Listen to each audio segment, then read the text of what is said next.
este texto de Freud, anterior a Pulsiones y Destinos de Pulsión, que es lo que hoy voy a dar, para justamente poder articular ambos textos y ubicar uno después del otro. Entonces, el texto Tres ensayos de una teoría sexual es un texto que nos habla de la elección de objeto, como ustedes habrán podido observar y leer.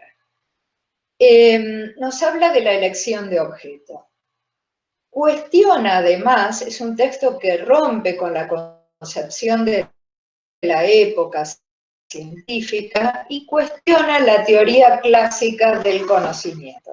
Y polemiza, a su vez, con todos aquellos que hablaban de la degeneración, de la degeneración en términos biológicos, como si las inclinaciones sexuales y las elecciones de objetos singulares, individuales, que no se ajustaran a lo normal, entre comillas, pudieran ser consideradas como degeneraciones. Entonces Freud cuestiona eso, rompe con esa idea y por supuesto produce un revuelo, porque además cuestiona también la inocencia de los niños, como decíamos la vez pasada. Cuestiona que el niño pudiera carecer de sexualidad. Y por eso es el libro, es el trabajo de Freud que más protestas levantó, porque de alguna manera pone patas para arriba todas las ideas victorianas de la época, ¿no? La idea de que los niños no tenían inclinaciones sexuales, que eran puros angelitos y que la vida después los corrompía. No, de ninguna manera Freud lo va a plantear así, por el contrario va a decir esto que ustedes han preguntado mucho también en el foro, que el niño es un perverso polimorfo. Hay un autor que es Manoni, que ha planteado, he dicho algo, es un autor posterior a Freud, por supuesto, contemporáneo de Lacan, que él dice que el psicoanálisis, uno podría pensar que el psicoanálisis se funda en dos pilares distintos, casi independientes, dice. Por un lado, la interpretación de los sueños, este texto que ya hemos trabajado, un texto Princeps, y por el otro lado, Tres ensayos, este que estamos comentando ahora rápidamente. Son dos textos, dos pilares que fundan el psicoanálisis de alguna manera. Bueno, no sé si lo fundan, pero lo sostienen. Pero ¿qué pasa? En el texto, la interpretación de los sueños, asistimos a lo que sería la apertura del inconsciente. Cuando trabajamos respecto del capítulo 7, por ejemplo, el esquema del peine, cómo se conforma el aparato psíquico, estamos asistiendo a lo que Freud va a plantear como la apertura del inconsciente, el inconsciente que se abre a través de los sueños, como también se abre a través de los síntomas y de los chistes y de los actos fallidos, pero nos muestra cómo se abre el aparato psíquico. Mientras que en este otro, Tres ensayos de una teoría sexual, Freud presenta a la sexualidad como algo distinto de una función de los órganos genitales. Va a separar a la sexualidad de algo diferente a lo que sería la sexualidad vinculada a los órganos sexuales. Entonces, en este texto, en la interpretación de los sueños, más bien vamos a asistir a cómo se cierra el inconsciente. ¿Por qué digo esto? Porque el inconsciente está abierto en la primera infancia y terminará por cerrarse a partir de la resolución del complejo de Edipo, como lo va a plantear Freud. Por lo tanto, tenemos un inconsciente que se abre con los sueños y un inconsciente que se cierra gracias a la represión. Y el inconsciente queda así cerrado. Y bueno, a partir de allí, en la vida anímica, nos encontraremos con estos momentos que logra abrirse, que sería, como acabo de decir, a través de los sueños, de los actos fallidos y demás. Por otro lado, algo importante a considerar es que el texto se va a ir enriqueciendo a lo largo de sucesivas ediciones.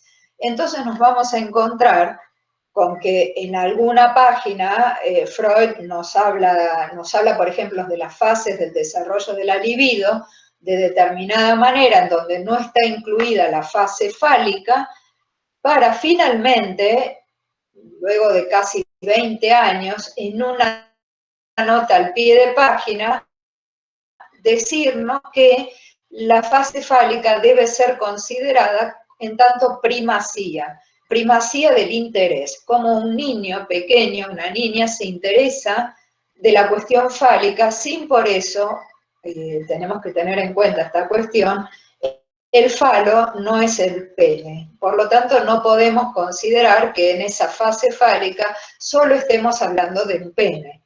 Y esto es algo interesante también para poner en juego cuando conversamos con las teorías del feminismo, los distintos feminismos, y desde una perspectiva de género.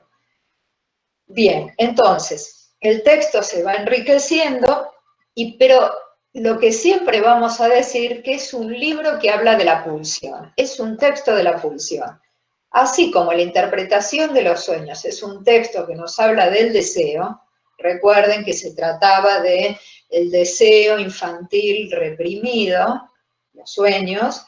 Aquí, en 3 ensayos, vamos a hablar de lo que sucede a nivel de la pulsión. El deseo que se relaciona con la nostalgia de una experiencia pasada y con un objeto perdido que encontramos en el libro de los sueños, vamos a ver que en este texto la pulsión no tiene nada de fantasioso, porque la pulsión no se realiza en la fantasía, se satisface en el cuerpo, ya lo vamos a ver esto. Por lo tanto, no tiene que ver con una falta que se manifiesta, como digo, a nivel de una escena fantasiosa, sino que tiene que ver con un objeto que se reencuentra, como creo que dijimos la vez pasada. Entonces, ¿qué es la pulsión? ¿Qué nos va a decir Freud en 3 ensayos? La pulsión va a ser una convención, no es que lo podamos tocar, es una convención en el sentido de un concepto que es introducido con un fin explicativo en una teoría. No lo podemos ubicar en un órgano, no podemos encontrarlo en un cerebro, pero sí nos permite entender efectos a nivel del cuerpo y a nivel de la sexualidad y de la satisfacción. Entonces, va a definir Freud a la pulsión como un esforzar constante frente al cual no hay huida posible. Un esforzar constante frente al cual no hay huida posible. Miren qué importante, no hay forma de escapar a la pulsión. No se puede huir de la pulsión. La pulsión, por eso, es diferente a un estímulo. ¿Por qué? Porque si yo, por ejemplo, me quemo con un elemento, enseguida aparto el dedo, si fuera que estoy tomando un café caliente, me saco la taza de la boca, eso sería un estímulo. Puedo huir de ese estímulo. Tengo el estímulo del hambre o de la sed y me garantizo, si es que puedo, comer, beber o lo que fuera. Sin embargo, la pulsión no es así, no funciona de esa manera. Empuja constantemente. Siempre está ahí, empujando, intentando, no es que intenta, pero molesta, genera cierta excitación en el cuerpo. Y no pensemos solamente en la excitación sexual. En el estímulo, entonces, hay retirada, ya sea interior o exterior. Interno dijimos el hambre, por ejemplo, exterior lastimarnos, golpearnos, y se puede cancelar. Pero además, Freud nos va a decir otra cosa, que la pulsión también es diferente del instinto. No solo es diferente del estímulo, también es diferente del instinto. ¿Por qué? Porque nos va a decir que el instinto es propio de los animales, no así respecto de la pulsión. Ahora voy a ir con eso de vuelta. Y otra cosa más que nos va a decir en este texto, Tres ensayos, es que la pulsión es variable, a diferencia del instinto. El instinto siempre es el mismo, por eso lo vemos en los animales, que los animales no tienen elecciones de objetos diferentes. En cambio, en los sujetos humanos, la cuestión pasa por poder elegir, aunque sea a nivel inconsciente la elección. Por lo tanto, el objeto de la pulsión, ya lo voy a explicar un poco mejor con el otro texto, es variable, indistinto. Varía de un sujeto a otro y además varía en la misma vida de ese sujeto. Puede ir mutando, cambiando, puede haber metamorfosis con respecto a la elección de objeto. Pero sí lo que podemos decir es que la pulsión, más allá de que su objeto sea variable, siempre se esfuerza, como decía recién, es un esforzar constante. Es una respuesta del psiquismo frente al organismo. Pero además Freud va a decir que como no es puro organismo, podríamos ubicarla como un concepto límite entre lo psíquico y lo físico. Está en la frontera entre lo psíquico y lo físico. No es todo físico como en el instinto, es un medio camino, por eso dice un concepto fronterizo.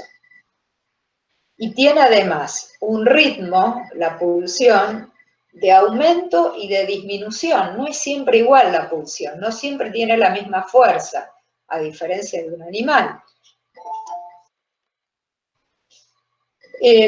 Y esto se relaciona también con lo placentero y con lo displacentero.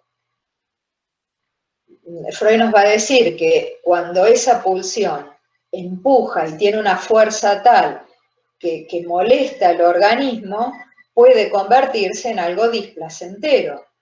Pero sin embargo, nos dice Freud, hay cuestiones paradójicas. Por ejemplo, el acto sexual. Ahí sí hay algo para considerar, porque puede haber un gran monto de excitación y sin embargo puede que eso sea placentero. Entonces, en estos tres ensayos, ustedes los van a leer más detenidamente, van a poder escuchar la clase de la profesora Ramé, pero lo que tienen que tener en cuenta es cómo Freud comienza con el estudio de las perversiones y en ese sentido tengo que decir que lo decíamos la vez pasada, no es difícil que un perverso solicite consulta a un psicoanalista. Entonces, bueno, Freud ha estudiado, y quienes han estudiado en la actualidad el tema de las perversiones, la fuente de ese material tal vez no sean tanto los perversos, más bien los perversos del lado masculino, en análisis, sino que uno estudia esas condiciones. Hay una cámara prendida, digo por las dudas. Las condiciones y las elecciones y los modos que la perversión tiene de satisfacerse, uno las puede estudiar a partir de distintos actos, por ejemplo, criminales, sadomasoquistas, voyeristas, en fin, toda una serie de como dice Freud, de graduaciones y de posibilidades que tienen las perversiones, que no la escuchamos tanto en la clínica, sino más bien en lo que vamos observando en distintos fenómenos clínicos. Bueno, entonces, la pulsión, va a decir Freud, para ir ya terminando con este texto, anudando estas cuestiones, es buscadora de objetos, eso es algo constante, siempre está relacionada con un borde. ¿Por qué? Porque no logra captar en su totalidad ese objeto. Dice Lacan, lo rodea, pero nunca se sacia del todo, nunca lo toca del todo, se calma del todo, por eso es permanentemente buscadora de objetos. Está relacionada con la pulsión, con un borde de ese objeto, pero nunca logra agarrarlo en su totalidad. Por eso, de alguna manera, sigue siendo un objeto perdido. Y por otro lado, el concepto de libido, que está relacionado a las pulsiones, en el sentido de que es la energía de la cual están hechas las pulsiones, la libido. Y no quiere decir libido solamente energía sexual placentera, sino que ya vamos a ver cómo la libido puede estar también del lado de lo mortífero. Lo vamos a ver más adelante. Bueno, hay preguntas hasta ahora porque ya pasamos al texto Pulsiones y destinos de pulsión.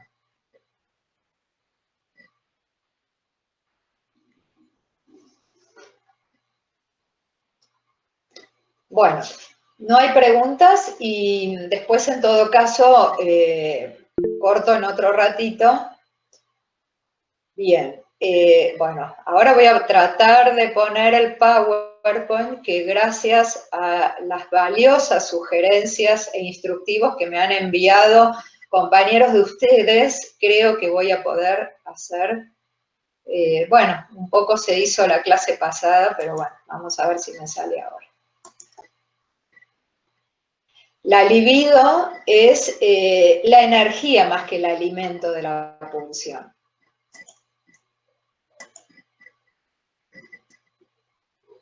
¿Sale?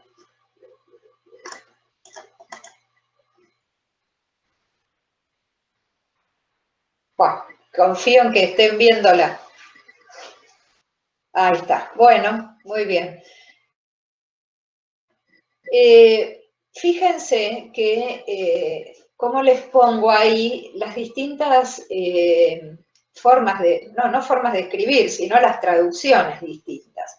Esto es algo muy importante, porque lo que recién diferente de instinto. Tanto es diferente que si Freud hubiera querido decir instinto, hubiera dicho instinct. Y sin embargo dice triel. Cuando escribe su libro y se refiere a la pulsión, no dice instinto, dice triel. Triel es pulsión. Entonces, ya ahí tenemos a nivel de la traducción o de la lengua de origen, una diferencia conceptual muy importante. Esto ténganlo en cuenta porque, por ejemplo, hay traducciones de los textos de Freud que están traducidos como instinto y no es un instinto de lo que está hablando Freud. Hay incluso autores argentinos, contemporáneos y no tanto, que siguen hablando de instinto y eso no es así, está mal hecha la traducción. Por ejemplo, la traducción de López Ballesteros es una traducción, o sea, son esos tomos, no los de Amorortu con los que trabajamos nosotros en la cátedra, sino que hay otros tomos que son bellísimos, realmente, porque conservan el estilo literario, eso que decía una compañera de ustedes al principio, cómo escribe Freud, tienen mucho de esa cosa hermosa en la redacción, pero está mal traducido, porque López Ballesteros pone instinto. Incluso Freud hace elogios de esa traducción. Freud había traducido obras al castellano, ¿no? O sea que sabía, pero bueno, esto se ve que se le pasó, o no sé bien qué es lo que habrá pensado en ese momento, pero es Lacan quien ubica esta precisión. Y por lo tanto, la edición de James Strachey, que es la edición con la que trabaja Amorortu, es la que ustedes tienen que tener en cuenta para diferenciar esta cuestión. Muy bien. Bueno, esto es un poco lo que ya dije. La diferencia a su vez, no solo respecto del instinto, sino también del estímulo, porque también los estímulos son padecidos por los sujetos humanos, en donde recién ubicamos el estímulo que opera de un solo golpe, hay posibilidad de huida, y la pulsión como una fuerza constante donde hay una necesidad y que se cancela vía la satisfacción. Además, ya lo dije, lo vuelvo a decir porque lo retoma en este texto, Pulsiones y destinos de pulsión, la pulsión carece de objeto innato, no nace con un objeto. Innato quiere decir que nace con ese objeto, no. Ese objeto es susceptible de transformaciones. Esas transformaciones que puede sufrir un objeto tienen que ver con transformarse en lo contrario, por ejemplo, y ahora ya perdí. Transformarse en lo contrario, o sea, convertirse en algo diferente en relación a algo completamente opuesto, y también la transformación puede darse a partir de una vuelta sobre sí mismo. Entonces, ¿qué sería transformarse en lo contrario?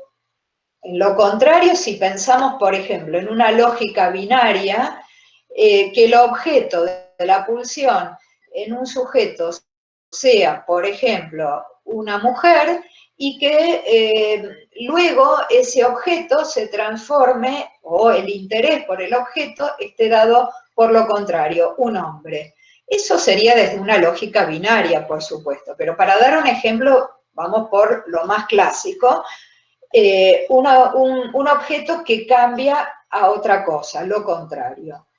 Pero y también otro ejemplo, ya no desde una lógica binaria, sí desde una lógica del contenido, por ejemplo, que el amor se transforme en odio, ¿sí? Pero bueno, ya vamos a ver que eso tiene que ver además con otra cosa. Por ahora lo dejo ahí. Bueno, vayan dejando sus preguntas y después las respondo. Y vuelta contra sí mismo, que el objeto se vuelva contra sí mismo, por ejemplo, un sujeto que disfrute, goce de hacer lastimar a otra persona, es decir, que el objeto de la satisfacción sería vía el sadismo, pero que en determinado momento ese sadismo se vuelva sobre el propio cuerpo. Entonces, la pulsión estaba dirigida hacia un objeto masoquista, hacia un sujeto que es objeto a su vez masoquista, y por alguna razón ese objeto termina siendo uno mismo. Por lo tanto, el masoquista es la misma persona. Entonces, vemos que hay una transformación respecto del objeto, pero ahora tiene que ver con una vuelta contra sí mismo o hacia sí mismo.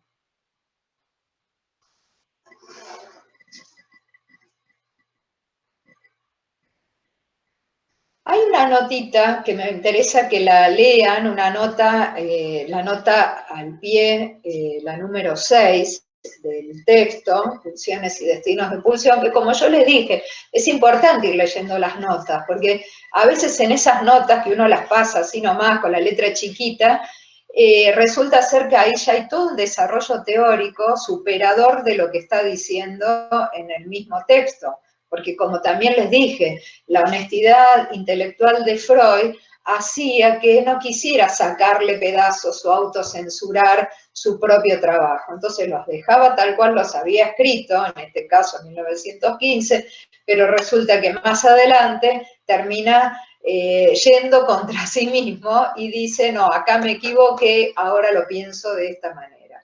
Entonces, pero acá hay una nota que no es que se contradice, pero nos habla de dos principios, Freud. El principio de constancia y el principio de placer, ¿no? Entonces dice que el principio de constancia tiene que ver con mantener lo más bajo posible el nivel de excitación. Es el aparato anímico que trata de mantener de manera inconsciente lo más bajo posible el nivel de excitación constante, una energía constante. mientras que eso se sostiene a nivel del principio de placer, que ya lo hemos estudiado, en el sentido de que habría una tendencia al placer en el organismo o en el aparato anímico. El sujeto busca el placer. Entonces, de alguna manera se relaciona porque el placer estaría dado por mantener un aparato anímico con una energía constante, pareja, sin excitaciones.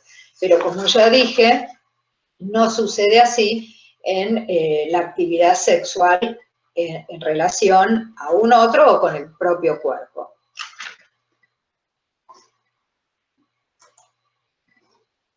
Bueno, ahí vamos a esta cuestión. Entonces, termino de cerrar este punto. Freud va a decir que al principio va a sostener que estos dos principios guardan el principio de constancia y el otro principio de placer, que lo hemos estudiado en la unidad 1 o 2 de la materia, el principio de placer. Por ahora va a decir que al principio dice que son casi idénticos, que tienen una gran relación uno con el otro. Pero, como recién dije, después esto va a decir que no necesariamente van pegados o van juntos, porque hay cuestiones placenteras que tienen que ver con un exceso de excitación, ¿no? Porque ya Freud se va a dar cuenta que no en todos los sujetos funciona de la misma manera y no en todos los momentos. Por ejemplo, la velocidad, supongamos, para una persona puede ser extremadamente placentera. ¿Vieron lo que pasó ahora que andaba un sujeto a toda velocidad por la ruta y uno veía su cara de placer, de disfrute? La velocidad, por ejemplo, puede ser algo sumamente placentero y que conlleva un enorme monto de excitación. Entonces acá Freud nos diría, bueno, pero no siempre lo constante, parejo, tranquilito va del lado del placer. Lo mismo pasa con los deportes extremos. Supongamos que alguien, más de uno debe conocer a personas que disfrutan de ese vértigo, de esa adrenalina, como se dice, de un monto altísimo de excitación y que eso le es sumamente placentero. No a todos, por supuesto, hay otros que de ninguna manera el placer les pasa por ahí, el placer les pasa por estar cómodamente tendidos en un sillón leyendo un libro. Entonces vemos cómo las diferencias subjetivas determinan, diciendo a Freud, y nos dicen a todos, que no podemos ligar el principio de placer al principio de constancia.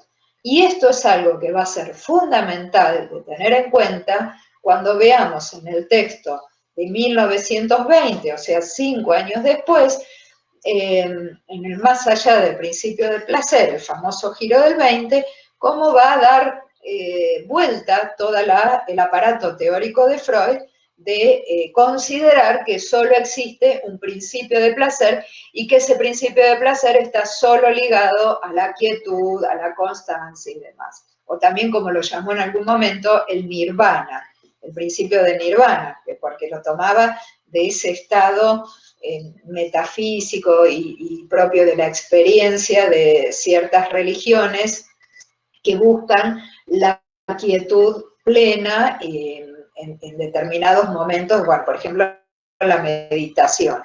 Entonces, por eso Freud toma la idea del nirvana, como un momento de energía constante, sin estímulos, sin ningún tipo de molestia. Pero bueno, esto después obviamente no lo va a poder sostener. Muy bien, ahora vamos a los términos que se usan en conexión con el concepto de pulsión. Fíjense que yo pongo en la imagen términos que se usan en conexión con el concepto de pulsión. Términos. No estoy diciendo partes de la pulsión como si la pulsión tuviera partes que la puedo agarrar y acá está esto, acá está lo otro. No, no hay partes digo porque es un error bastante frecuente que escuchamos cuando están estudiando, de decir que la pulsión tiene partes. No, son términos, son ideas, son signos que nos permiten entender cómo funciona una pulsión. Sí, elementos podríamos decir, pero ni siquiera, porque el elemento nos da, sí, pero pueden ser elementos conceptuales, está bien, pueden ser elementos conceptuales, no son elementos que podamos tocar, a eso me refiero. Muy bien, yo dije algo respecto del esfuerzo, ¿no? Dije que el esfuerzo es constante, es el factor motor, dice Freud. Es lo que le da fuerza a la pulsión. Y tiene que ver con la actividad. La pulsión es siempre activa. Ya vamos a ver que no podemos pensar en una pulsión pasiva. Solamente digamos esto ahora. La pulsión es activa, aunque parezca que por momentos es pasiva. Entonces, aunque tenga una meta pasiva, ¿no? Tiene que ver con la actividad, tiene que ver con el quantum, es decir, el cuánto, la cantidad. El esfuerzo tiene que ver con la cantidad. ¿Es mucho o es poco esa fuerza, ese esfuerzo? Y tiene que ver con el empuje, digamos, con esta idea que recién les decía, con esta cuestión de ser siempre buscadora de objetos. Hay un empuje a estar siempre en movimiento, no para. Por otro lado, tenemos la meta. ¿A qué se refiere con la meta? La meta es la satisfacción. Y esa meta, por eso ven que no se puede agarrar una meta, es más bien ahí, es como encarna ese esfuerzo, ese empuje. La meta tiene que ver con que se alcanza cancelando el estado de estimulación. ¿Hacia dónde apunta? ¿Cómo se cancela esa necesidad? Un segundo que admito a alguien. Bueno, se me escapó.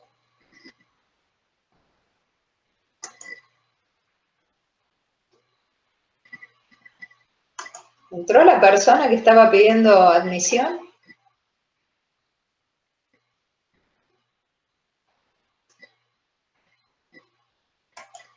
Bueno, decía, la meta como satisfacción que se alcanza cancelando el estado de estimulación. ¿Cómo se cancela esa necesidad, ese estado de estimulación? Una pulsión, dice Freud, puede tener varias metas que se... Ahí está. Ahora sí.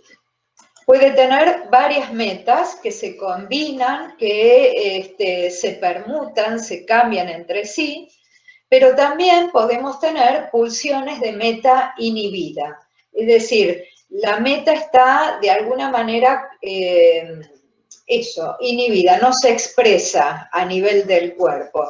Y también podemos decir que la pulsión puede tener una satisfacción parcial.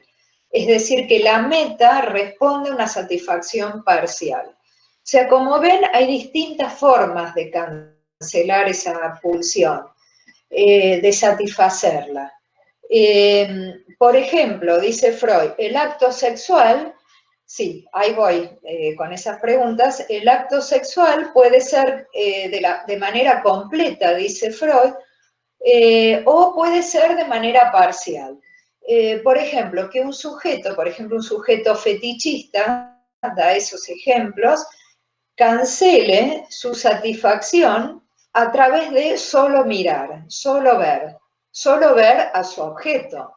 Entonces, no le es necesario el acto sexual en sí mismo de manera completa, sino que se satisface solo viendo, solo mirando. Bueno, esto lo dice Freud en esa época, 1915, en donde los sujetos miraban por la cerradura de la puerta.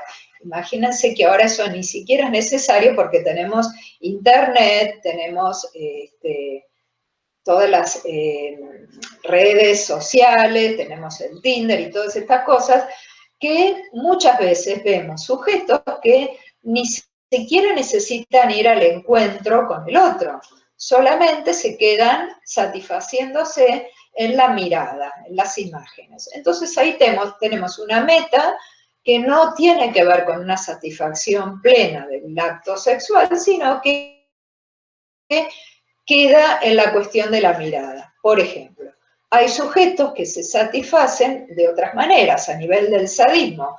Con solo golpear al otro, quedan satisfechos. No necesitan siquiera el acto sexual. Entonces vamos viendo estas mutaciones respecto de la meta, como lo va diciendo Freud, y cómo lo podemos pensar en la clínica actual, ¿no es cierto?, en la subjetividad de hoy. Bueno, eso con respecto a la meta. Con respecto al objeto, ya algo dije, aquello por lo cual la pulsión alcanza su meta, aquello por lo cual la pulsión alcanza su meta. Es lo más variable de la pulsión, lo dije hace un ratito. ¿Con qué? ¿Con qué el sujeto va a alcanzar esta satisfacción, esta meta? No es de qué forma, es con qué. Como decíamos recién, es con un sujeto del mismo sexo, del mismo género, con un sujeto del mismo, de otro sexo, es indistinto. Es decir que, bueno, y a veces es con por ejemplo, un animal, ni siquiera es un sujeto humano, como ya sabemos. Freud da ejemplos de necrofilia, una perversión, es satisfacerse con cadáveres, por ejemplo. Son cosas muy difíciles de entender para un sujeto neurótico, pero está dentro de las posibilidades de las perversiones. Y Freud tiene todo un detalle de ese tipo de perversiones muy extenso que él desarrolla en el ensayo 1, ¿no? Entonces, pero bueno, por eso él va a decir que hay una graduación que va desde la neurosis a la perversión completa, dura y pura.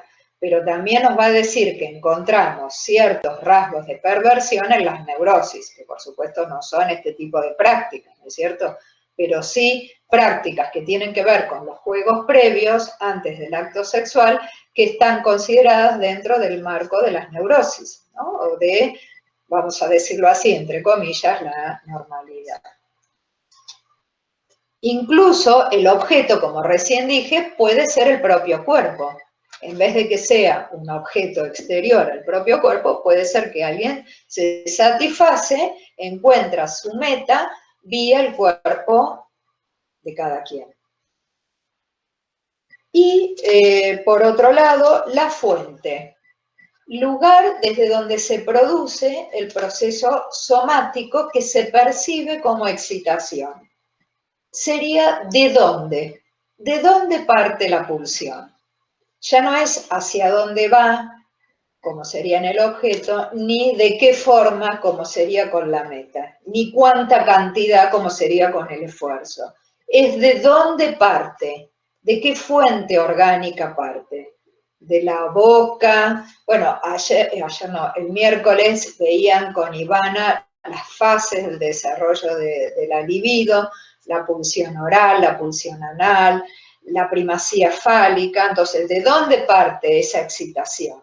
O parte de todo el cuerpo, parte de la piel, es decir, cualquier clase de órgano del cuerpo humano que se excite en términos incluso neurológicos, y de allí partirá entonces esa excitación que podrá ser más o menos fuerte.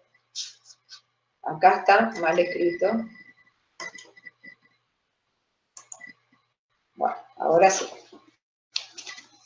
Bien.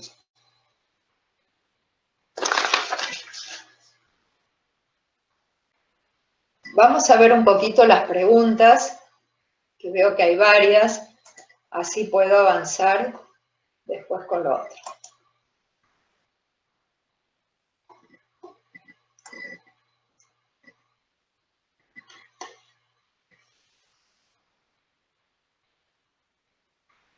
Bueno, esto lo contesté.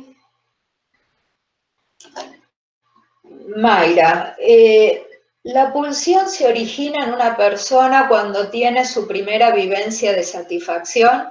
Bueno, esta es una pregunta muy buena, muy difícil de responder porque es más, siempre hay esta discusión cuando se leen los textos de Freud, tres ensayos, pulsiones y destinos de pulsión y la interpretación de los sueños. Porque es la gran pregunta, ¿qué tiene que ver con el deseo y qué tiene que ver con la pulsión?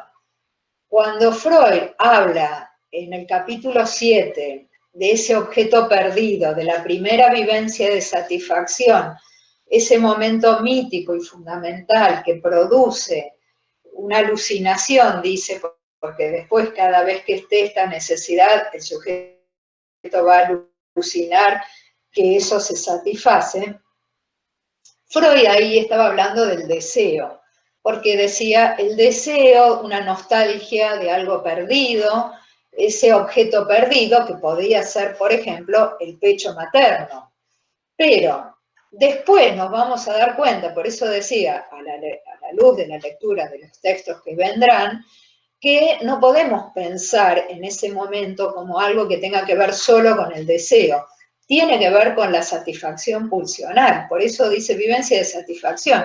Freud todavía no había establecido de manera muy clara la diferencia entre el deseo y la pulsión. Va a ser más bien con Lacan que nosotros vamos a poder ver más claramente cómo el deseo tiene que ver con la palabra, el significante, las representaciones, y cómo la pulsión tiene que ver más con la satisfacción del cuerpo. Entonces, como bien pesca Mayra, la vivencia de satisfacción que se da en ese momento mítico, único, fundamental, casi el momento de nacer, tiene que ver más con el cuerpo, ¿no? Con la satisfacción pulsional.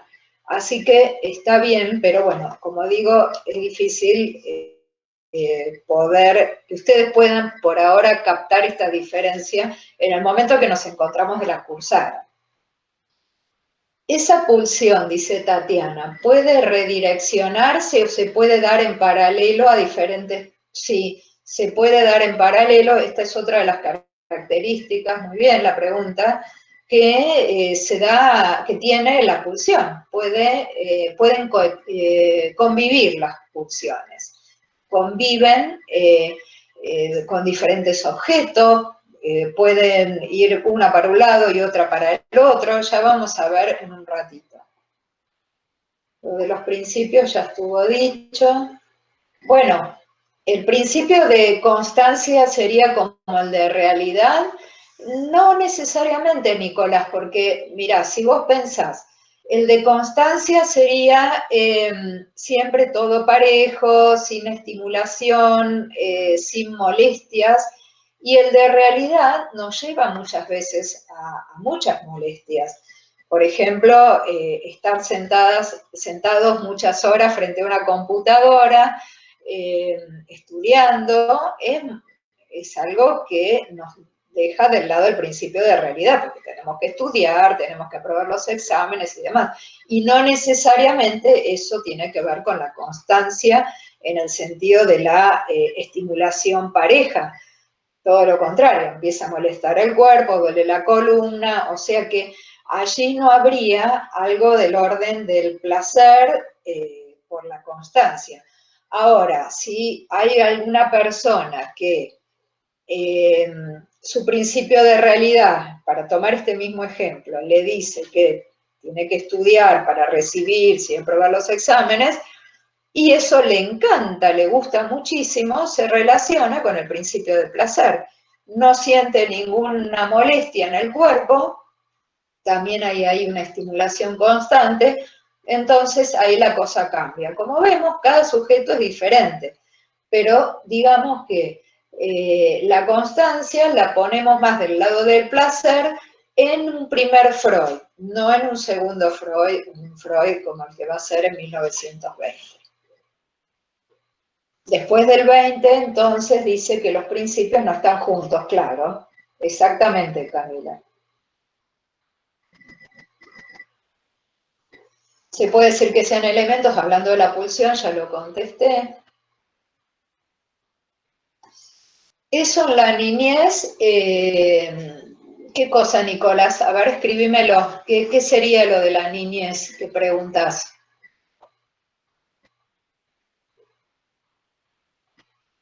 Bueno, mientras voy avanzando con las otras. ¿Por qué es parcial? Ahora lo voy a decir eso. Bueno, lo voy adelantando. ¿Por qué es parcial? Por lo que dijimos la clase pasada. Es parcial la pulsión porque al principio se sostiene, se apoya en diversas fuentes, ¿no? Entonces, la pulsión se satisface de manera parcial. Por ejemplo, cuando se satisface de manera oral, se está satisfaciendo de manera parcial, no a nivel de todo el cuerpo, sino de esa única parte del cuerpo, de la zona oral. Cuando hablamos de satisfacer la pulsión, no siempre tiene que ver con satisfacción sexual, ¿verdad? Exactamente. Ahora voy también a eso. Solange, ¿la fuente no tiene que ver con la zona erógena? Sí, de alguna manera sí. Pero lo que pasa es que a veces la fuente puede ser todo el cuerpo y no necesariamente es una zona erógena. Por ejemplo, la fuente también puede ser el ojo, ¿no? El ojo no está considerado como una zona erógena de la manera tradicional. Lo que Freud va a decir es que sí, el ojo puede ser considerado una zona erógena independientemente de lo que la biología había dicho. Que la biología nos dice que las zonas erógenas son las zonas genitales, pero Freud va a decir que hay otras partes del cuerpo que también son erógenas, porque son fuentes de excitación. Lo de la niñez era referido, dice Nicolás, a las pulsiones parciales, si las pulsiones son así en la infancia. Exacto, las pulsiones son así en la infancia, después dice Freud, tienden a sintetizarse, a unificarse, pero eso no quiere decir que persistan. Por ejemplo, la pulsión oral persiste en determinadas formas en la adultez, por ejemplo, a través de fumar, de beber en exceso, bueno, o sea, no necesariamente la pulsión oral queda en la primera infancia a nivel de, como dice Freud, y ustedes lo van a leer, el chupeteo, apoyado en la alimentación, la necesidad de alimentarse. Entonces, el sentimiento o la experiencia de placer que produce sentir en la boca la leche tibia, nos dice Freud, bueno, tendría que ver con pulsiones parciales, pero eso después va a tomar otras formas en algunos sujetos que donde esa pulsión parcial persiste, como digo, tendrá las formas de la adicción oral, ¿no? Bueno, y distintas pulsiones parciales con distintas variantes que puede adquirir en la adultez. Puede repetir las preguntas de cada término. Bueno, lo que decía, el esfuerzo, acá puse la imagen, que tiene que ver con la cantidad, con la fuerza, la meta, que tiene que ver con la forma, el objeto, que tiene que ver con qué, y la fuente, el lugar, de dónde, desde dónde. Eso es lo que decía.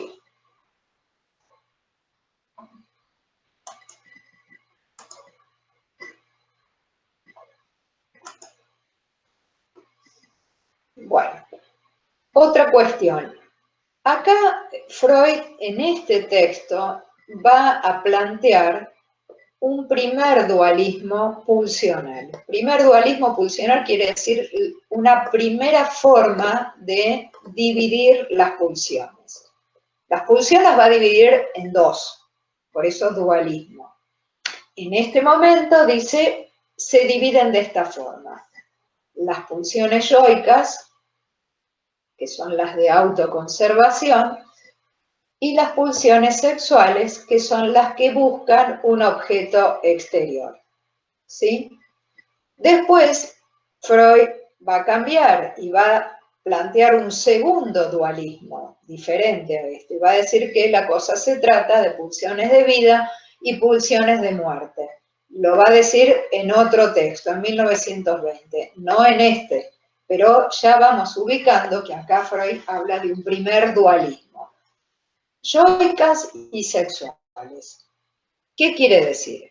Las pulsiones yoicas que tienen que ver con la forma en que un sujeto conserva su propia vida, alimentándose, cuidándose, preservándose del peligro, cuando está enfermo buscará curarse, hacer cosas para volver al estado de salud. Todo lo que tiene que ver con mantener vivo el organismo estaría del lado de las pulsiones yoicas. Mientras que todo lo que tiene que ver con hacer lazo con el otro, con amar o desear al otro, con establecer relaciones con el otro, con tener relaciones sexuales con el otro, que es como la misma pulsión se llama, estará del lado de las pulsiones sexuales, ¿sí? Entonces, en las pulsiones yoicas, el objeto está más en el propio cuerpo, mientras que en las sexuales el objeto está fuera del cuerpo. Como ven, siempre hay objeto, esté en el cuerpo o esté fuera. Es decir, que es un error considerar que en las pulsiones yoicas no hay objeto, o que alguna persona pueda creer que la pulsión no tiene objeto. La pulsión siempre tiene objeto, esté en el cuerpo o no lo esté. Entonces, Freud nos va a decir que las pulsiones son más o menos siempre de la misma índole, con esa energía que las empuja. Lo que pasa que se verá dónde va a estar depositada esa energía, dónde va a estar dirigida. Si hacia el propio yo como objeto o si hacia un objeto exterior.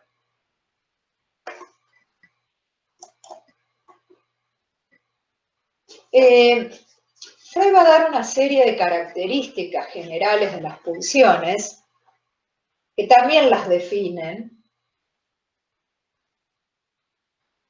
y que de alguna manera sintetizan cómo funcionan, cómo es este mecanismo pulsional. Por un lado va a decir que son numerosas. No es que haya una sola pulsión.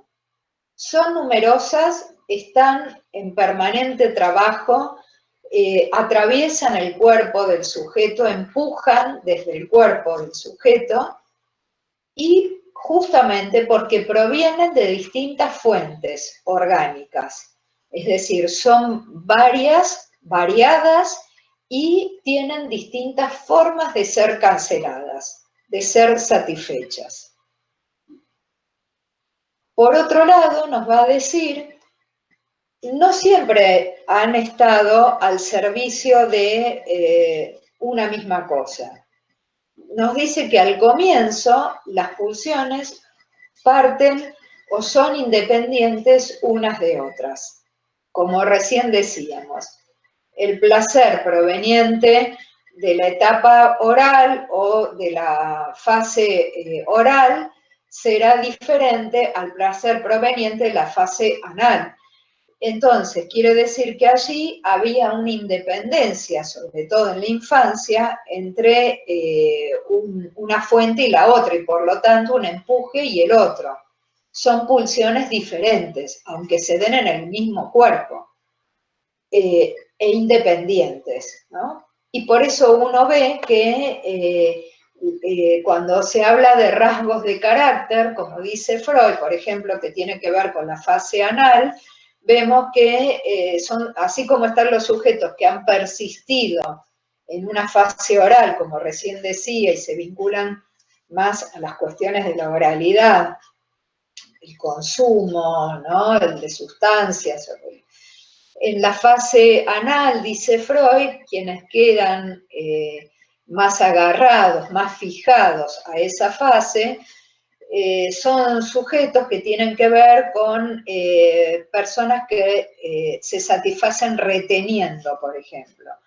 Como retenían las heces en esa temprana infancia, ahora serán sujetos ahorrativos, avaros, que retienen también no solo objetos, retienen palabras, retienen el amor, la entrega, es decir, que lo vamos a ver también de manera independiente. Y vemos que personas que son más retentivas, por ejemplo, están más del lado de la analidad, no están tanto del lado de la oralidad.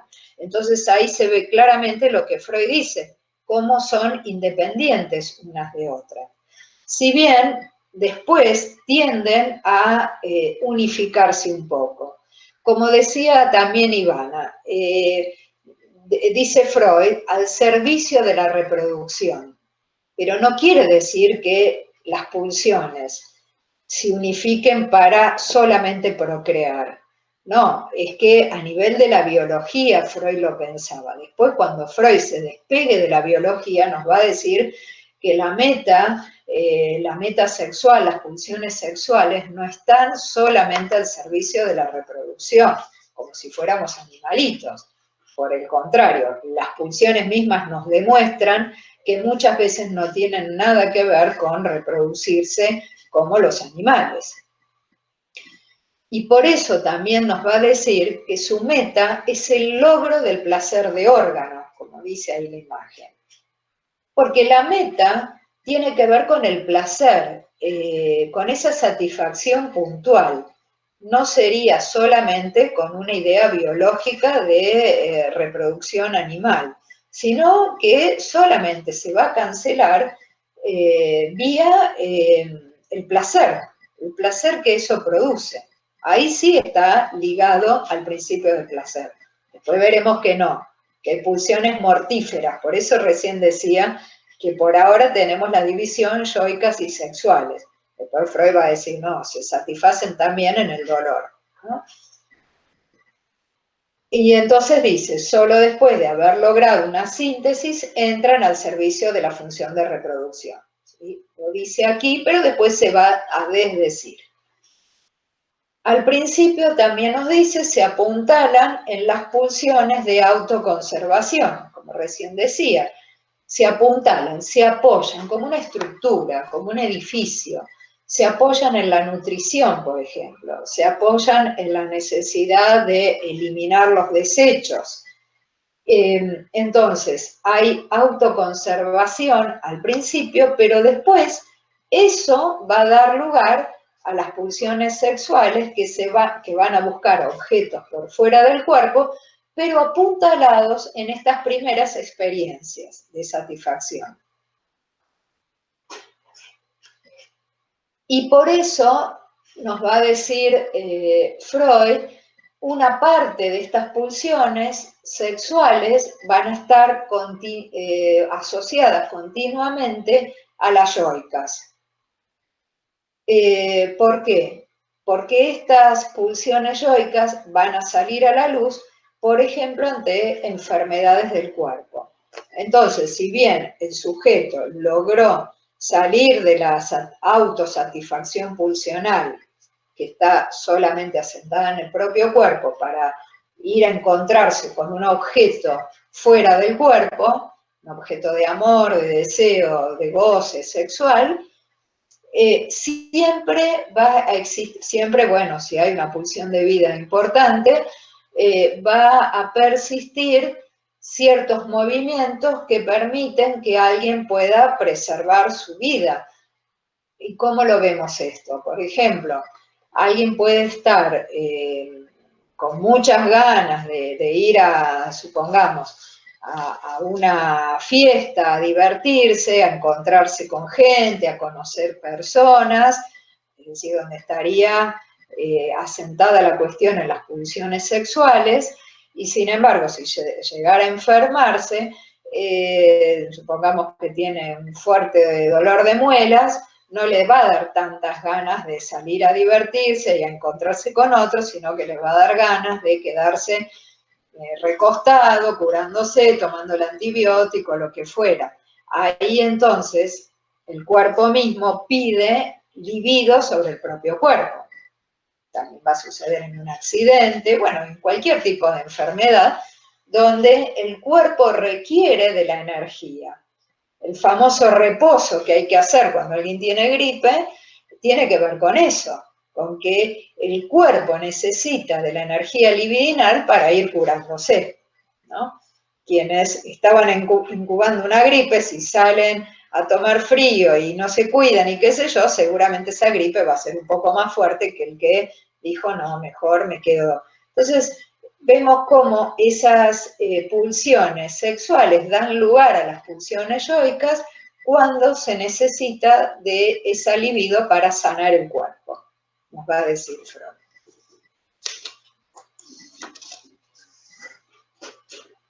Por otro lado, Freud nos va a hablar de los destinos de la pulsión. Por eso el texto se llama Pulsiones y destinos de pulsión. Acá me interesa que ustedes recorten la palabra destinos, porque también en algunas traducciones dice desvíos.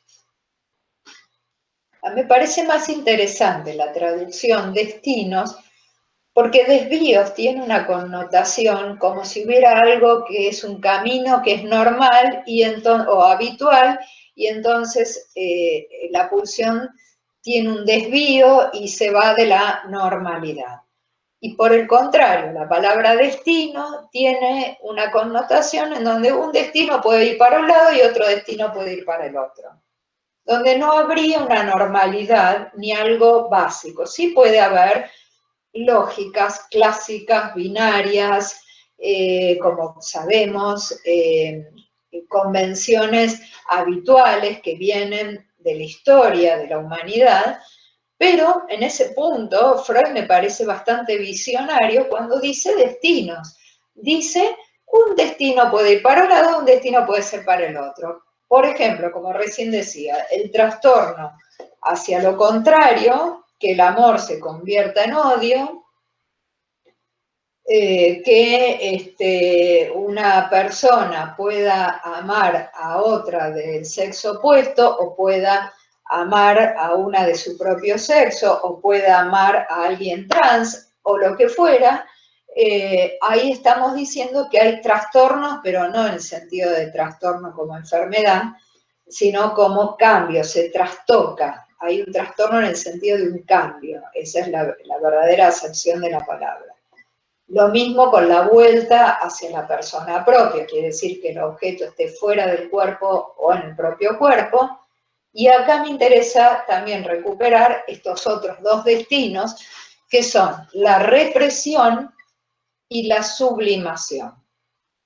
De la represión ya hemos estudiado varias cosas, digamos, varios textos que hemos estado viendo, como la pulsión choca con una barrera, sobre todo en la interpretación de los sueños, y como en la neurosis también tiene que producirse este cierre del aparato anímico, que se eleven los diques anímicos, vergüenza, asco, moral, para que se produzca la represión, o al revés, porque se produce la represión, se elevan estos diques anímicos.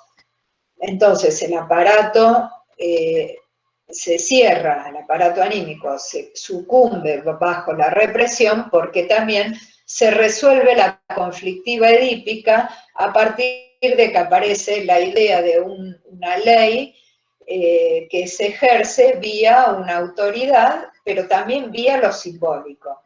Alguien que ingresa en esa relación que se da entre un sujeto y un otro. Entonces, ese otro materno primero, que puede ser padre también, pero digo materno en el sentido que es quien encarna la función de un primer otro. Para que eso se resuelva, tiene que aparecer alguien más. Ya lo vamos a ver cuando estudiemos el complejo de Edipo, pero por ahora decimos eso. Y ese alguien más que pone ahí una división, vía la ley simbólica, produce represión. Entonces es un destino. Este perverso polimorfo empieza a encontrar en sus pulsiones otros destinos. Por ejemplo, que esa pulsión va a quedar allí contenida, sin poder manifestarse. Por el contrario, la sublimación sería un destino que tiene que ver con que la pulsión se va a otros lados, objetos de la cultura, objetos de la religión. En vez de que vaya un cuerpo humano a otro cuerpo o a la satisfacción sexual plena, podría ir, por ejemplo, al arte, a la ciencia, a la religión, toda esa carga pulsional, en vez de estar destinada a encontrarse con el otro cuerpo, se encuentra o se destina hacia otros objetos, se sublima. Freud, en este texto, Pulsiones y Destinos de Pulsión, nos va a hablar solo de los dos primeros, el trastorno hacia lo contrario, o el cambio hacia lo contrario, y la vuelta hacia la persona propia.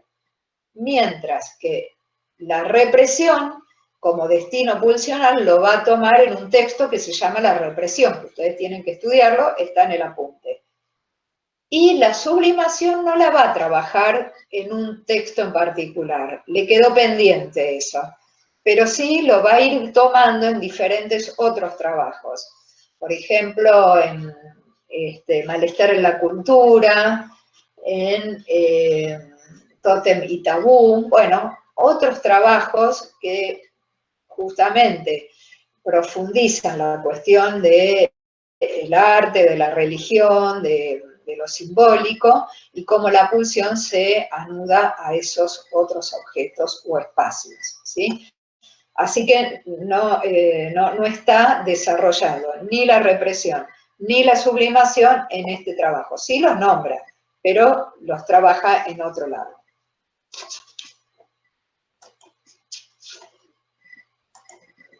A ver si hay alguna pregunta para ya dar lugar a lo último.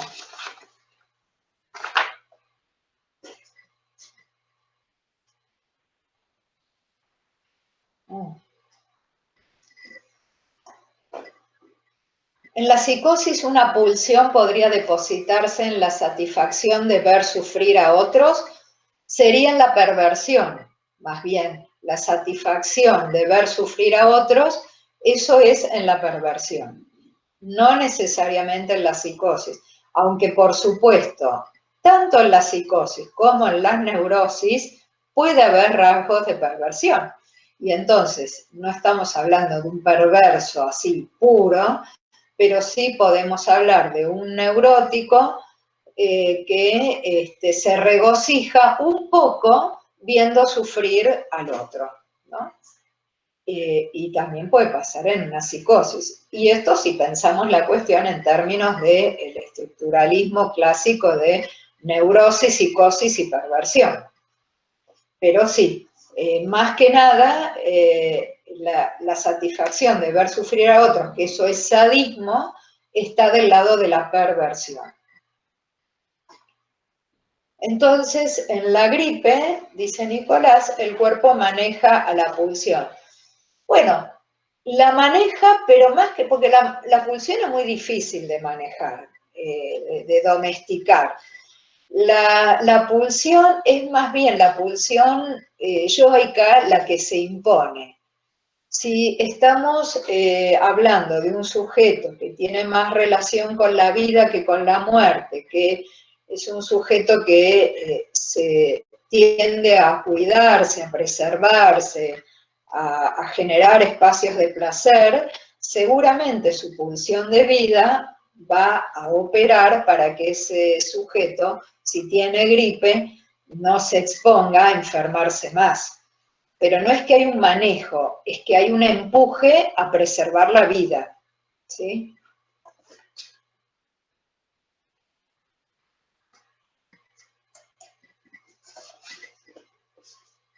Entonces, vamos a ver que en este texto, como dije, no va a trabajar ni con represión ni con sublimación, pero sí va a trabajar con el trastorno cambio hacia lo contrario y, esperen, paso la otra filmina, y con la vuelta hacia la persona propia.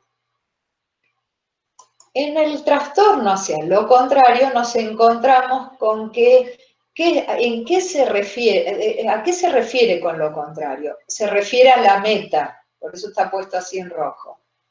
Cuando decimos la vuelta hacia la persona propia, se está refiriendo al objeto. Por lo tanto, esto que vamos a desarrollar ahora tiene que ver con la meta y con el objeto, ¿sí? Cambio hacia lo contrario, o trastorno hacia lo contrario, se refiere, por un lado, a la actividad diferente de la pasividad y se refiere también al contenido. Eso es en relación, como digo, a la meta, ¿sí? Actividad versus pasividad y contenido. Respecto de la actividad versus pasividad, Freud va a hacer allí un desarrollo muy extenso y va a dar un montón de ejemplos, pero bueno, no nos alcanza el tiempo para desarrollarlos, ustedes los van a leer, pero al menos para ubicar cómo esto tiene que ver con los pares de opuestos. Por ejemplo, como recién decía, el sadismo y el masoquismo.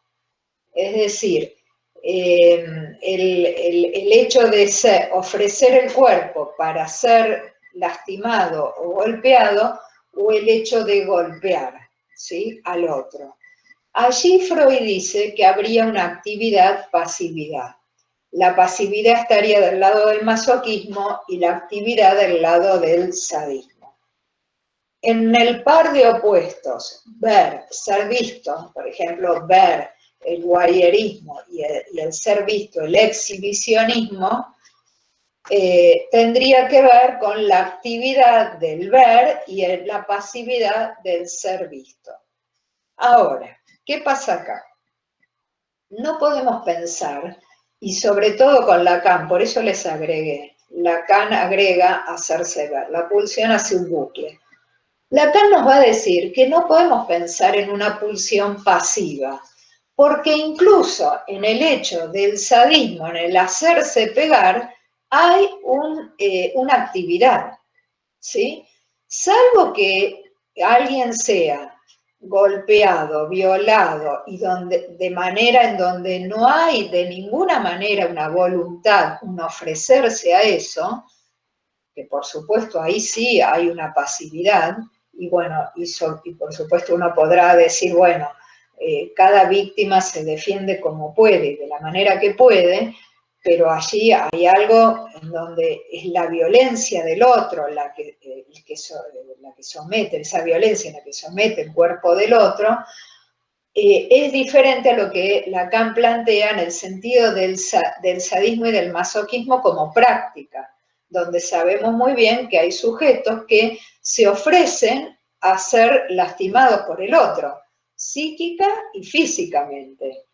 Ahí, cuando hay un ofrecimiento de alguna manera, donde no hay ya una violencia ejercida por el otro, donde no se puede uno mover, sino que hay algo del orden de la satisfacción pulsional, es decir, que el sujeto se satisface con ese masoquismo, dice Lacan, hay actividad, no podemos decir que la pulsión sea pasiva. Por eso dice hacerse golpear, por ejemplo. Dice, el ejemplo de Lacan es joder, ser jodido y hacerse joder, ¿no? Entonces, hay ahí siempre actividad.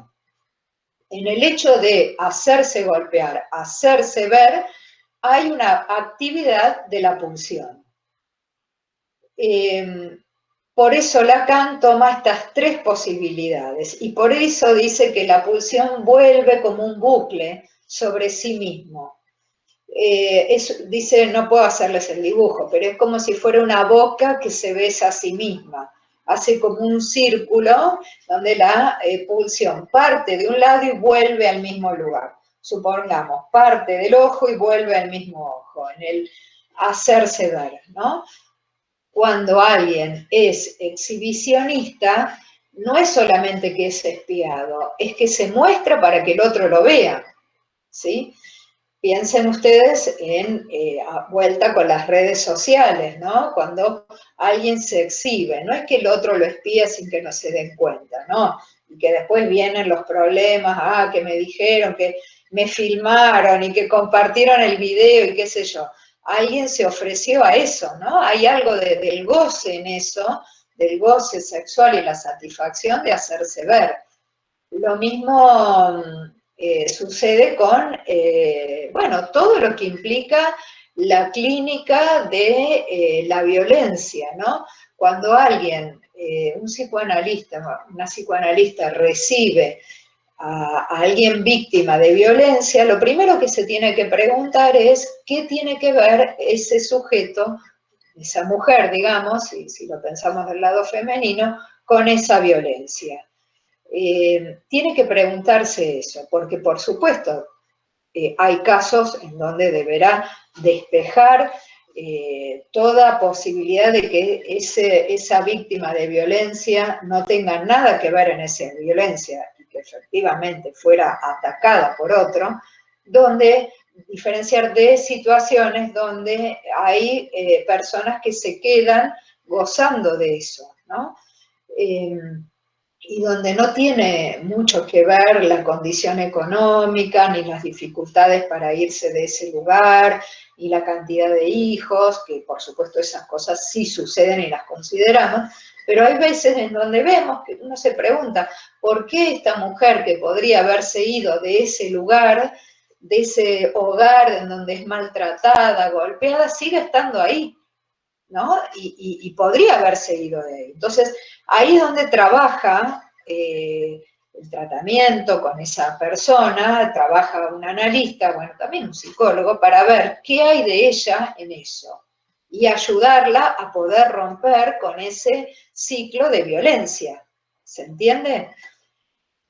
No sé si hay alguna pregunta con respecto a esto.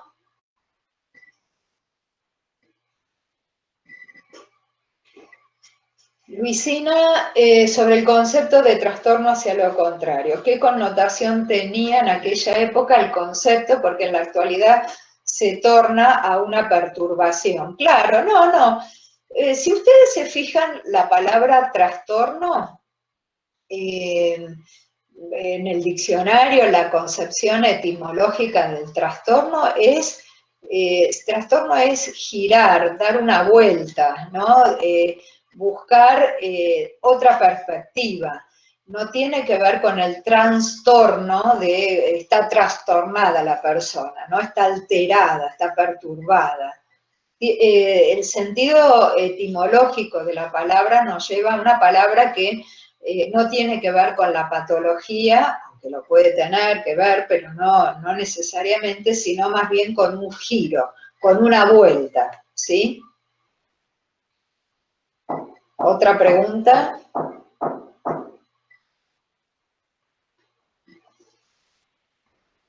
Bueno, la otra perspectiva de la meta, como ya lo había planteado, tiene que ver con el giro del amor al odio o viceversa. Pero acá Freud nos dice algo interesante, que en realidad el amor y el odio serían dos caras de una misma moneda. Lo contrario sería la indiferencia. Es decir, que cuando ya hay indiferencia en alguien respecto de otro, eso ya escapa a la cuestión pulsional, porque la indiferencia ya cayó lo que tenía que caer. puede haber caído el amor, puede haber caído el odio, y el sujeto le es indiferente el otro, por ejemplo. Cuando alguien que rompió con una pareja, por ejemplo, ya no le importa nada de ese ex o de esa ex, si con quién está, ya no la espía más en las redes, ya no le interesa en lo más mínimo qué hace de su vida y hay indiferencia, ya cortó definitivamente. Ahora, si alguien odia demasiado a su ex, no podemos decir que ahí no haya algo de amor, ¿no es cierto? Porque hay algo que queda, no es indiferencia, es un extremo odio. Entonces, por algo odia tanto a ese otro. O lo mismo, esos amores que matan, como se dice, ¿no? Esos amores tan extremos que parecen amor, parecen odio, perdón. Entonces, amar tanto a alguien puede terminar matándolo a ese otro. Hay una película muy linda para ver esto, que es Blue Valentine, que se trata de Triste San Valentín, es la traducción de una pareja de jóvenes casados con una niña, donde él la ama tanto a ella, pero tanto, tanto, que termina matando su deseo, el deseo de ella, ¿no? Ella queda tan sofocada por ese amor que termina ella odiándolo a él. Él era de una bondad extrema, hacía todo para que ella lo ame, todo bien, era el marido perfecto, pero ella termina sofocada con ese amor y uno se pregunta si en ese amor extremo no hay algo de un cierto odio, porque la termina, como digo, matando en todo deseo, matando simbólicamente, ¿no?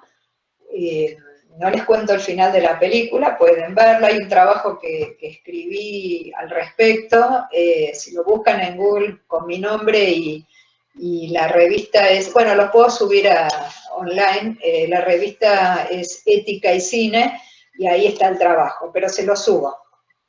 Entonces, ahí se ve claramente cómo el amor termina convertido en odio, un odio inconsciente, por supuesto, pero de ninguna manera es indiferencia. Y la cuestión de la actividad, pasividad o del hacerse ver o hacerse pegar, como decía, creo que fue la clase pasada, la película La Secretaria es una excelente película para poder ver la satisfacción pulsional respecto de esto, cómo ella disfruta y ama a ese hombre vía la satisfacción de hacerse golpear por él. Pero bueno, acá está tomado en tono de comedia. Entonces, esa violencia que ella le pide a él se da a partir de una relación sadomasoquista. Él sería el sádico y ella la masoquista, pero hay un acuerdo entre ellos. Hay un acuerdo y ella en ningún momento, digamos, se niega a eso, sino que ella le pide que eso se produzca. Y además es interesante porque la película muestra cómo al principio ella se lastimaba a sí misma, se mutilaba a sí misma, así que el objeto, el cuerpo, era su propio objeto masoquista y ella era su propia sádica, y esa pulsión después termina llegando o dándose en esta relación que hay en esta pareja, es decir, que ella deja de lastimarse a sí misma para encontrar un otro que la lastime, pero bueno, no tanto como lo hacía ella, porque ella era más dura consigo misma que esta pareja que ella encuentra. Realmente es muy interesante para ver esta cuestión del trastorno hacia lo contrario en un tono de comedia, no se crean que es algo se puede soportar la película porque está atravesada por eso. Así que, bueno, se las recomiendo también.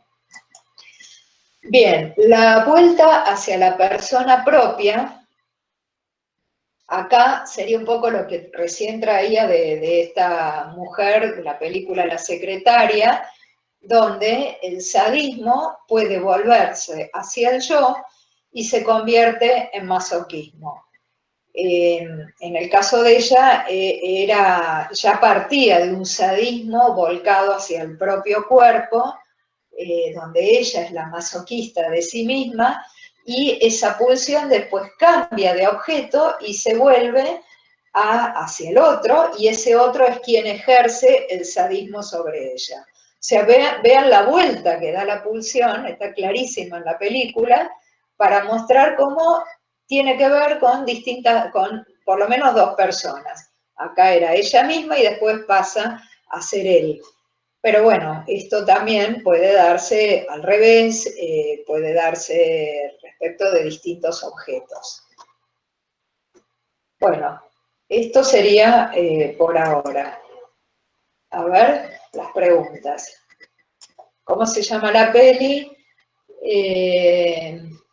Sí, Blue Valentine, porque es Triste San Valentín. A lo mejor la encuentran así por el día de San Valentín. Que verdaderamente es una película muy triste, porque vemos ese dolor de existir, ¿no? Ese dolor que atraviesa una pareja, porque ella quiere amarlo a él, pero no puede, porque él la ha ahogado con tanto amor. Y 50 sombras, no la vi la película, pero dicen que va por esa idea, ¿no? De la búsqueda de satisfacción vía el propio cuerpo, el ofrecerse al sadismo del otro. Entiendo que es por ahí. Eh, bueno, no sé si hay alguna otra pregunta.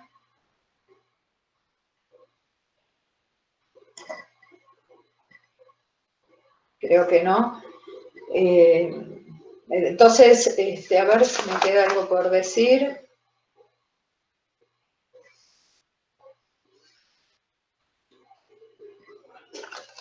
Bueno, creo que, ¿cuál era el ejemplo de la última diapositiva? La misma película La Secretaria, donde cambia de objeto, La Secretaria. Yo creo que tiene que estar online, tiene sus años, yo creo que debe tener más de 10 años, alrededor de 10, 11 años, pero es excelente. Bueno, también este cine está lleno de este tipo de películas. A ver, para confrontar dos películas que nos muestran dos situaciones completamente distintas. La secretaria como un ejemplo de una mujer que se ofrece al golpe del otro, es decir, se satisface de esa forma de vivir la pulsión. Entonces le pide al otro ser golpeada. Y un ejemplo contrario en donde no hay ahí la decisión de ella, sino más bien que hay un acto de violencia extremo, sería la película Irreversible, una película muy dura donde se muestra una violación en tiempo real, y vemos ahí claramente que no tiene que ver con la búsqueda de satisfacción de ella, todo lo contrario, es el goce perverso de él que somete a esta mujer. Entonces ahí ya no hay actividad de ella, pero sí hay actividad sádica del lado de él, ¿sí? Entonces, por eso digo que son distintas versiones, y por eso decía que la satisfacción sádica, en ese extremo, está del lado de la perversión, ¿sí?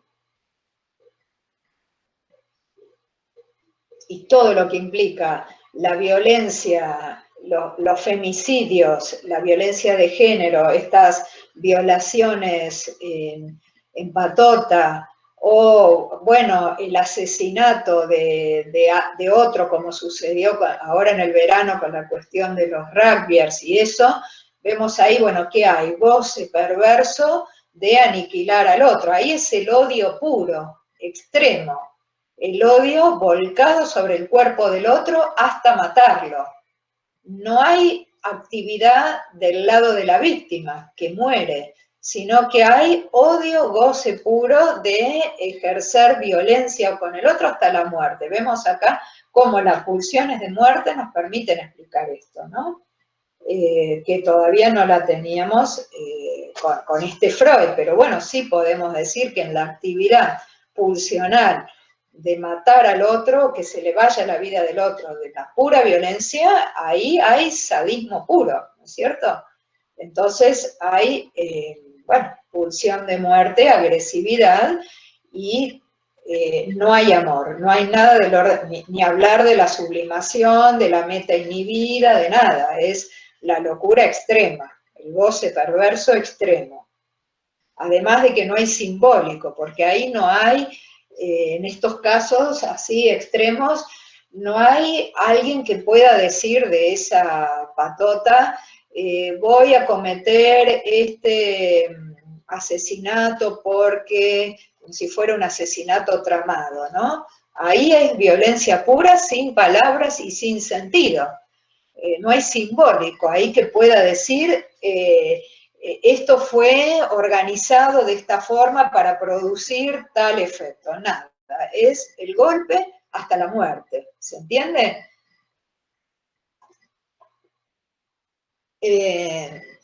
Profe, en esos casos, ¿cómo puede ser que de 12 personas ninguna escape a eso? Sí, es realmente una pregunta. ¿Qué pasó allí para que ninguna de estos 12 pueda poner un simbólico, una palabra, un pensamiento, una razón y diga, me voy de acá? ¿No? Es una pregunta clínica, verdaderamente, que habrá que ver en cada caso qué qué mueve a 12 personas a no irse de esa escena del crimen. Porque, ¿qué pasa? Ahí también veamos con esto que acabamos de estudiar. Está el que ejerce la violencia con el golpe, vía el odio, entonces hay una descarga motriz sobre el cuerpo del otro, pero también está el que mira. Ahí nos podemos preguntar, ¿y el que miró y no hizo nada? ¿No hay ahí una satisfacción pulsional vía las miradas, quedarse ahí mirando cómo muere otro en manos de alguien? Esa también es una pregunta. La violencia está dada, pero desde otra pulsión parcial. ¿Ven cómo ahora vamos atando con la pregunta esta otras ideas? La pulsión parcial de la mirada, de mirar, del ojo, la fuente es el ojo, se regocija, se satisface mirando cómo matan a otro, o como violan a otro, como si fueran otros casos, ¿no? O a otra. ¿Qué otra reflexión? Pregunta. Este texto y otros más de Freud respecto de la pulsión tienen una vigencia y una actualidad enorme para pensar cosas de la clínica de hoy, ¿no? Tenía una cita que también demuestra muy claramente, a mí me gusta siempre conversar como ya lo he hecho en otras clases, con las posturas, las posiciones de los feminismos, la perspectiva de género, a la cual adscribo, por supuesto, y me gusta encontrar en un texto de Freud, de principio del siglo XX, cómo Freud ya va diciendo cosas respecto de lo que plantean, por ejemplo, los movimientos feministas y los estudios de género. Y miren lo que dice acá, ¿no? Respecto de lo activo y pasivo. En la página 129 del texto, Pulsiones y destinos de pulsión. Dice, la oposición entre activo y pasivo se fusiona más tarde con la que media entre masculino y femenino, que antes que esto acontezca, carece de significación psicológica. Carece de significación psicológica. La soldadura entre la actividad y lo masculino y entre la pasividad y lo femenino nos aparece, en efecto, como un hecho biológico, pero en modo alguno es tan omnipresente y exclusiva como nos inclinamos a suponer. Ya acá Freud nos está diciendo que no hay algo soldado, pegado, una soldadura entre la actividad y lo masculino y entre la pasividad y lo femenino. Y de ninguna manera es como nosotros creemos de manera omnipresente, un hecho que pueda ser asociado a lo psíquico, él dice lo psicológico, lo psíquico. Puede ser que haya una cierta relación biológica entre la fuerza muscular masculina y menos músculo en lo femenino, podríamos decir así. Y algunas, por supuesto, características biológicas a nivel de los órganos. Pero de ninguna manera dice, creamos que es tanto, dice, nos inclinemos a suponer que es pura y exclusivamente eso. Así que, y bueno, ni hablar que por supuesto la idea de lo trans en ese momento no estaba, por supuesto que sí, tal vez hubiera pensado algo en torno a eso. Vemos entonces un Freud que ya nos está diciendo que lo activo y lo pasivo no está pegado ni a lo masculino, ni a lo femenino, ni a lo malo, ni a lo bueno, ni al sadismo, ni al masoquismo, ¿sí? Así que por eso, y de estos párrafos también es que seguramente Lacan se haya tomado para decir que la pulsión siempre es activa. Bueno, creo que con esto podemos dejar acá. Ya entramos en el receso, así que podemos empezar a estudiar, a descansar o lo que quiera hacer cada uno. Las clases van a retomarse en agosto. Mientras tanto estaremos tomando exámenes, ya veremos cómo a los cursantes del año pasado y de los anteriores, y les subo el artículo este que les decía y les recomiendo estas dos películas. Bueno, hasta la vuelta entonces, hasta pronto.